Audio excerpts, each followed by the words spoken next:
There was a time, a long, long time ago in a galaxy far, far away, where you didn't stream music or download it. You went to the store and you bought it.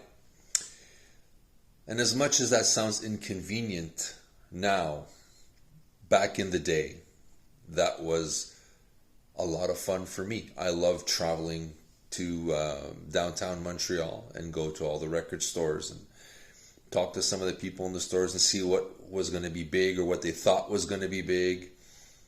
And I was thrown a whole bunch of stuff. And a lot of these albums, a lot of these artists and groups I still listen to today. And I think they're still great today. And one of those guys who are celebrating a 40th anniversary of an album is one and only, well, Canada's one and only, one of the ambassadors of rock and roll, Bryan Adams. And this is the album called Cuts Like a Knife. And it was released in 1983. He had 3 hit singles, Straight from the Heart, Cuts Like a Knife, and This Time. This is the album that kind of got him really recognized in Canada. He got his foot in the States. His album sold about 1 million copies in the US and about 300,000 copies in Canada, which is triple platinum and platinum in the US.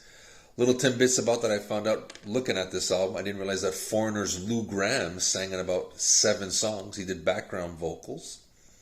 And the drummer from Kiss, Eric Carr, is credited on a song, Don't Leave Me Lonely. So I'm not sure if he's co-wrote it or he played on it. But interesting to find out. It's a great album. I enjoyed it. The opening song, I think it was Let 'Em Know, just reeled you in. And you were stuck on this ride. And it felt like Bryan Adams was like your neighbor at the time. It was like the guy next door. He just had jeans and a t-shirt and a guitar in his hand and seemed like a nice guy.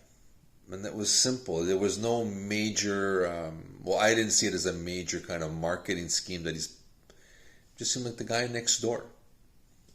And I liked it. I liked his voice. I liked the way he was playing. I thought Cuts Like a Knife was a good rock song. Straight from the Heart was a great ballad. There was another great song, The Best Was Yet to Come. There's a good rocker called Take Me Back. But overall, I think this is a good album. And 40 years in, I still enjoy it. He's coming out with an anniversary set at the end of the year where he plays Into the Fire, Cuts Like a Knife, and I believe Waking Up the Neighbors in their entirety each night, live at the Albert Hall. So that he's recognizing these things is pretty cool too. And decided to go back in history. The next few reviews are going to be some of the stuff I picked up in 1983, some of the albums that I really liked, and still go back to. And Bryan Adams' Cuts Like a Knife is one of those albums. I know Reckless is the one that broke him through, but this is the one that he was getting his sound, but he wasn't quite there.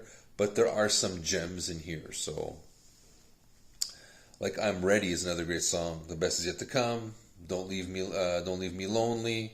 Take Me Back, Straight from the Heart, Cuts Like a Knife, This Time are all great tracks. He still plays a lot of them today. And just put a smile on my face. I really like this album.